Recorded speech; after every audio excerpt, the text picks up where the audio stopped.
क्या लगता है एक कल्चरल हेजमनी है इस देश में जिससे सत्ता तय होता है। कहीं ना कहीं जिस देश का जो बहुजन है, जिसको तथागत बुद्ध ने बहुजन कहा, फिर बाबा साहब ने कहा, मानवर कांसी राम साहब ने कहा, वो आइडियोलॉजी कहीं पीछे छूटी और हम लोग धम्म से दूर हुए, इसलिए सत्ता से दूर हो गए, गरीबी और शिक्षा घेर घर कर गई। निश्चित तौर पे बौद्ध संस्कृति जब नष्ट हुई है, बौद्ध संस्कृति को नष्ट किया गया है। हमारे जो बौद्ध स्थल हैं, हमारे जो शिक्षा के केंद्र थे, वो नष्ट किए गए और उसके बाद इस देश का पतन हुआ है। इस देश की मोरलिटी का पतन हुआ है। जब तक भगवान बुद्ध की शिक्षाएं रही हैं, जब तक इस देश में बौद्ध संस्थान रहे हैं, जब तक स्तूप शिलालेख स्तंभ सब रहे हैं, यह देश सोने का चिड़िया रहा है। मुझे कहना तो नहीं चाहिए, लेकिन सच्चाई तो यही है और सच को कहना भी चाहिए। जो एक न्याय विभाग है, जो न्यायालय है, वहाँ पे भी अब ये गारंटी नहीं लगती है कि हम न्यायालय जाएंगे तो मुझे वहाँ पे न्याय मिलेगा। तो न्यायालय ने भी अपना चरित्र खोया है, न्यायिक चरित्र खोया है। देश सच को सच नहीं कह रहा, झूठ को झूठ नहीं कह रहा है। भारत में विज्ञान सबसे पहले आया, लॉजिक तर्कशास्त्र भी उससे पहले आया। भारत में तथागत बुद्ध हुए जिन्होंने बताया कि इस धरती पर कोई ऐसी शक्ति नहीं है जो आपको कंट्रोल करे। इंसान जो है प्रकृति के बाद सबसे शक्तिशाली है और आप जिस दिशा में काम करेंगे उस दिशा में सफलता मिलेगी। उसको नाम दिया गया बुद्ध धम्म। शब्दों पर गौर कीजिएगा, धम्म बोल रहा हूँ मैं। मेरे साथ भंते चंदिमा हैं जो लगातार सम्राट अशोक का जो भारत था, जो सोने की चिड़िया थी, जब भारत के घरों में ताले नहीं लगते थे, तक्षशिला, नालंदा, विक्रमशिला, जब दुनिया भर के छात्र यूनिवर्सिटियों में पढ़ने आते थे, वो बुद्ध का भारत था जिसे दुनिया आज भी जानती है। और भारत की पहचान बुद्धमय भारत की पहचान है, जिसको लगातार ख़त्म करने की कोशिश की गई, लेकिन कुछ खास होगा जिससे हस्ती हमारी मिटती नहीं है। कई दौर आए, कई लोग आए, ख़त्म करने की साजिश की गई लेकिन नहीं ख़त्म कर पाए। एक बार फिर से डॉक्टर अम्बेडकर ने 1956 में धम्म की दीक्षा ली और अब उसे घर घर तक पहुंचाया जा रहा है और लोग जान रहे हैं। भंते चंदिमा भी उसी मिशन में लगे हुए और उनकी लगातार कोशिश है कि जो बुद्ध का देश है, जो विज्ञान का केंद्र है, जो आर्थिक संसाधन का केंद्र है, जो ज्ञान का केंद्र है, जो धम्म है, विचार है, उसको घर घर तक पहुंचाया जाए और लोगों को धम्म से जोड़ा जाए। क्यों लोगों को धम्म से जोड़ा जाए, उससे क्या आपका फ़ायदा होगा, वही समझने की कोशिश करेंगे। भंते जी, आपका बहुत बहुत शुक्रिया मुझे समय देने के लिए। और कहाँ तक प्रचार प्रसार बढ़ रहा है धम्म का? शंभू जी, सबसे पहले तो मैं इस धम्मा लर्निंग सेंटर में आपका स्वागत करता हूं। आपके सभी दर्शकों का मैं इस सारनाथ के धरती से मंगल कामना करता हूं। जहां तक भगवान बुद्ध के विचारधारा की बात है, परम पूज्य बोधिसत्व बाबा साहब डॉक्टर अम्बेडकर के धम्म दीक्षा के बाद, उनकी धम्म क्रांति के बाद आज देश का कोई स्टेट नहीं है, आप कह सकते हैं कि राज्यों की कोई ऐसे डिस्ट्रिक्ट नहीं है, कोई ब्लॉक नहीं है, यहाँ तक कि ग्राम सभा नहीं है जहाँ बाबा साहब डॉक्टर अम्बेडकर के अनुयायी न रहते हों, जहाँ बौद्ध धर्म के लोग न रहते हों। तो पूरे देश में बाबा साहब के जो अनुयायी हैं, जो सामाजिक परिवर्तन में लगे हुए हैं, वह भगवान बुद्ध की शिक्षाओं को घर घर तक पहुंचा रहे हैं। आज बुद्ध की शिक्षाओं को समझने के लिए देश में बहुत सारे कॉलेज बन चुके हैं, बहुत सारे स्कूल हैं, बहुत सारी लाइब्रेरियां हैं, बहुत सारे बुद्ध विहार बन चुके हैं, बहुत सारे ध्यान केंद्र चल रहे हैं, लगातार कार्य चल रहे हैं। यहाँ तक कि विश्वविद्यालयों में भगवान बुद्ध की शिक्षा को समझने के लिए विभाग स्थापित किए जा रहे हैं। कई विश्वविद्यालयों में पाली डिपार्टमेंट चल रहा है, बौद्ध अध्ययन विभाग चल रहा है, बौद्ध दर्शन विभाग चल रहा है। तो पूरे देश में बौद्धों की संख्या, बुद्ध की शिक्षाएं दिन प्रतिदिन बढ़ रही हैं, बहुत तेज़ी से बढ़ रही हैं। आप सारनाथ में हम इस समय लोग, आपने जो ये स्थापित किया, यहाँ क्या क्या बुद्धिज्म को लेकर काम है? बाबा साहब के धम्म क्रांति का ही प्रतिफल है कि आज सारनाथ में भी धम्मा लर्निंग सेंटर बनकर के तैयार हुआ है।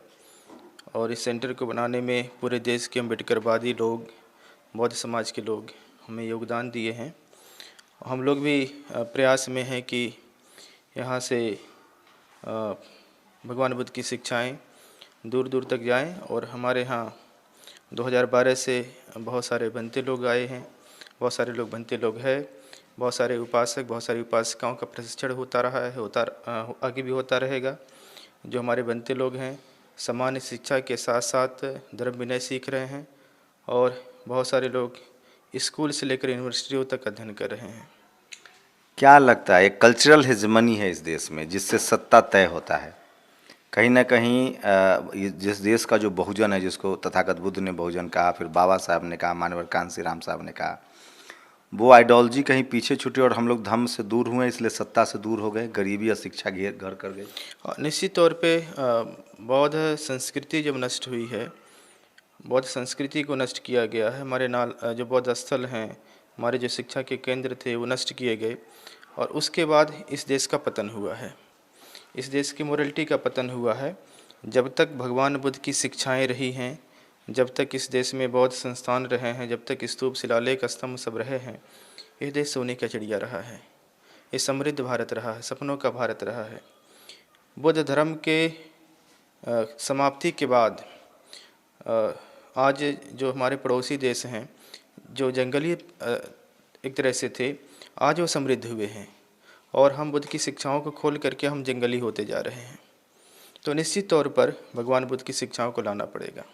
पूरा साउथ ईस्ट एशिया, चाहे चीन हो, जापान हो, ताइवान हो, कोरिया, सब लोग बुद्धिस्ट कंट्री हैं, भगवान बुद्ध की शिक्षाओं के कारण है।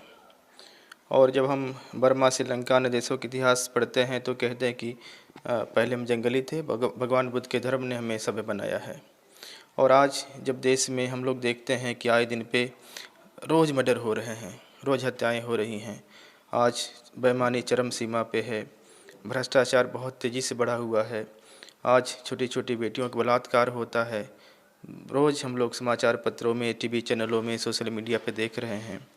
आज इस देश ने न्याय चरित्र खोया है। आज परिवार तक के जो है बच्चे माता पिता पे भरोसा नहीं करते, माता पिता बच्चों पर भरोसा नहीं करते हैं, पति पत्नी एक दूसरे भरोसा नहीं कर रहे हैं। यहाँ तक कि जो मुझे कहना तो नहीं चाहिए लेकिन सच्चाई तो यही है और सच को कहना भी चाहिए, जो एक न्याय विभाग है, जो न्यायालय है, वहाँ पे भी अब ये गारंटी नहीं लगती है कि हम न्यायालय जाएंगे तो मुझे वहाँ पे न्याय मिलेगा। तो न्यायालय ने भी अपना चरित्र खोया है, न्याय चरित्र खोया है। देश सच को सच नहीं कह रहा, झूठ को झूठ नहीं कह रहा है। धम्म इस सब का सॉल्यूशन है। बिल्कुल, अगर बुद्ध धर्म आएगा तो पंचशील आएगा, बुद्ध धर्म आएगा तो मध्यम मार्ग आएगा, बुद्ध धर्म आएगा तो आर्य अष्टांग मार्ग आएगा, बुद्ध धर्म आएगा तो 4 आर्य सत्य आएंगे, बुद्ध धर्म आएगी तो पारमिताएँ आएंगी, और बुद्ध धर्म आएगा तो बौद्ध संस्कृति आएगी, और बौद्ध संस्कृति आएगी तो फिर बुद्धमय भारत बनेगा। जब बुद्धमय भारत बनेगा तो इस देश में फिर अशोक जैसे लोग होंगे जो सबके लिए अपने शासन व्यवस्था को लागू करेंगे, उनका जो हित होगा वो मानव कल्याण होगा। एक मिथ फैलाया गया कि बुद्धिज़्म की तरफ आप बढ़ते हैं तो करुणा भी आता है और आप ताकतवर नहीं रह जाते हैं। आप ताकतवर नहीं रह जाते हैं, क्षमाशील हो जाते हैं। नहीं, ये तो एक तरह से आक्षेप है। और आज भी अगर हम इतिहास को देखें तो बहुत सारे देश ने शासक पैदा किया है, लेकिन अशोक जैसा आज तक कोई शासक नहीं हुआ है। न जाने कितने शासक पैदा होंगे, लेकिन अशोक जैसे कोई शासक नहीं दिख रहे हैं। तो अशोक के समय या जो बौद्ध कालीन भारत है, जब आप उसको उठाकर पढ़ेंगे, उसका इतिहास पढ़ेंगे तो देखेंगे कि बौद्धों ने इस देश की सांस्कृतिक सीमाएं बढ़ाई हैं। पाकिस्तान आज का, अफगानिस्तान आज आपका, बांग्लादेश आपका, म्यांमार आपका, सब तो भारत कंधा, सब तो भारत के अंग थे। लेकिन बौद्ध जिसको हम अखंड भारत कहते हैं, हाँ, लेकिन बौद्ध धर्म समाप्त होने के बाद इस देश की सांस्कृतिक सीमाएं छोटी होती चली गई हैं और आज तो हम जातियों में बट गए, धर्मों में बांट दिया गया, धर्मों में बट गए। और आज जो लोग इस देश से इस देश की तरफ देख नहीं सकते थे, जो श्रद्धा की दृष्टि से देखते थे, बहुत आदर की दृष्टि से देखते थे, वो भी कहीं न कहीं आज हमारे लिए खतरा बने हुए हैं। तो बौद्ध शिक्षाओं को खोने की वजह से बने हैं। और बौद्ध धर्म आता है, बौद्ध संस्कृति आती है तो फिर हमारी सांस्कृतिक सीमाएं बढ़ेंगी। एक और सवाल, लोग कहते हैं कि धम्म में जाने पर जीवन बहुत नियंत्रित हो जाता है, सब बहुत अनुशासन है, पंचशील का जो सिद्धांत है, हम इतना हम हम इतना वे ऑफ लाइफ को इतना ट्रांसपेरेंट, इतना पारदर्शी नहीं रख सकते हैं?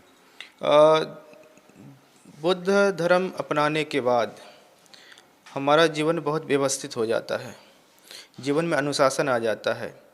जैसा हमारे देश के महापुरुषों ने भी कहा कि अनुशासन ही देश को महान बनाता है, और संस्कार व्यक्ति को समृद्धि की तरफ ले जाते हैं।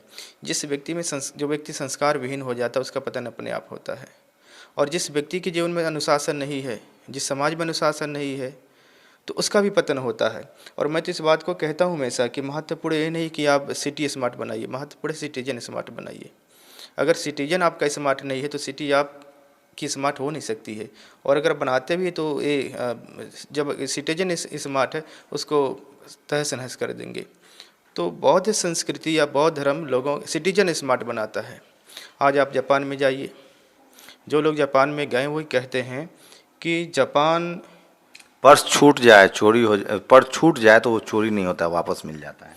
हाँ बारिश हो तो आपको कोई छाता थम पकड़ा देगा कि आप जी, मेहमान हैं। बिल्कुल बिल्कुल बिल्कुल। तो एक आखिरी सवाल भंते जी की, धम्म को लेकर एक धारणा बना दी गई है, इसको शेड्यूल कास्ट से जोड़ दिया गया है, जबकि ये मूल भारत के जो मूल निवासी हैं वो उनका यही हमारा ओरिजिन है। बाबा साहब ने कहा कि जो अपने इतिहास को नहीं जानता वो इतिहास को नहीं बोल रहा है। क्या राजनीति से भी बहुत जो SC ST OBC माइनॉरिटी हैं वो दूर हो रहे हैं क्योंकि उन्होंने धम्म को त्याग दिया, धम्म से दूर हो रहे हैं? एक्चुअली ये बातें वही कहते हैं कि जिनको बौद्ध धर्म के बारे में अध्ययन नहीं है, या वो ये बातें वो कहते हैं जो बौद्ध धर्म को पसंद नहीं करते हैं। दोनों बातें हो सकती हैं। बौद्ध धर्म की दो धाराएं हैं, एक विपස්සना है और एक ज्ञान परंपरा है, एक ध्यान की परंपरा है। ध्यान की परंपरा आप देखिए, देश में जितने भी विपස්සना सेंटर आज से वेटिंग चल रहे हैं, 6-6 महीने की वेटिंगें चल रही हैं, और उसमें ध्यान करने वाले मुसलमान लोग हैं, उसमें ध्यान करने वाले ईसाई लोग हैं, उसमें ध्यान करने वाले हिंदू लोग हैं, उसमें ध्यान करने वाले अन्य धर्मों के लोग हैं। बुद्धिस्ट लोग तो बहुत कम लोग हैं वहाँ पे, लेकिन अन्य धर्मों के लोग, अन्य जातियों के लोग उसमें जाके ध्यान कर रहे हैं। तो हम कैसे कह सकते हैं कि शेड्यूल कास्ट के लोग इसको फॉलो कर रहे हैं?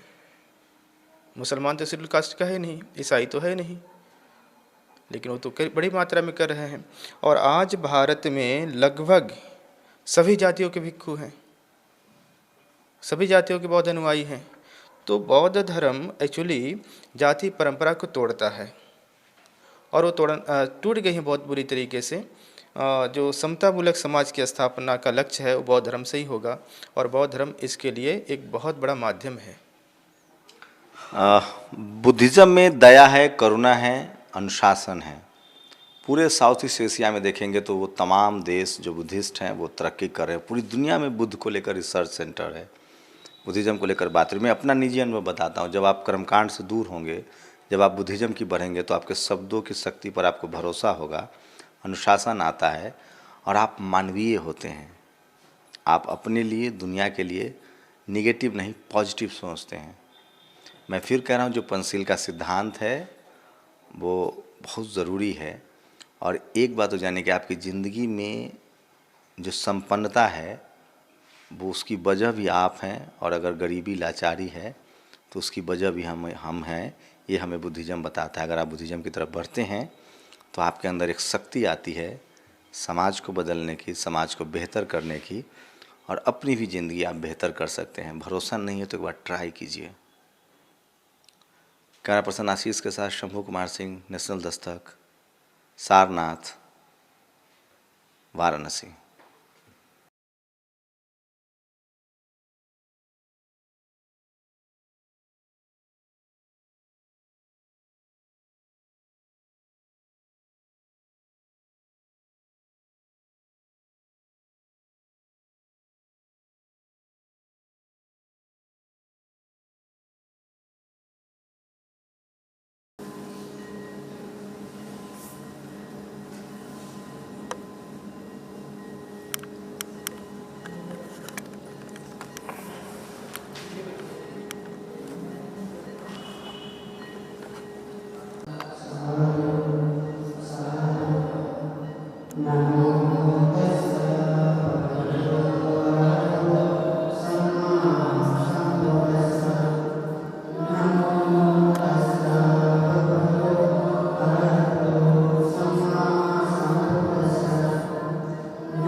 नेशनल दस्तक की आपसे गुजारिश है कि अगर इसको बचाना चाहते हैं तो नेशनल दस्तक को सब्सक्राइब करने के लिए रेड कलर के सब्सक्राइब बटन को दबाएं, फिर बेल आइकन की घंटी दबाएं। नेशनल दस्तक को बचाने के लिए बहुत जरूरी है कि हर खबर को शेयर करें, लाइक करें, कमेंट जरूर करें।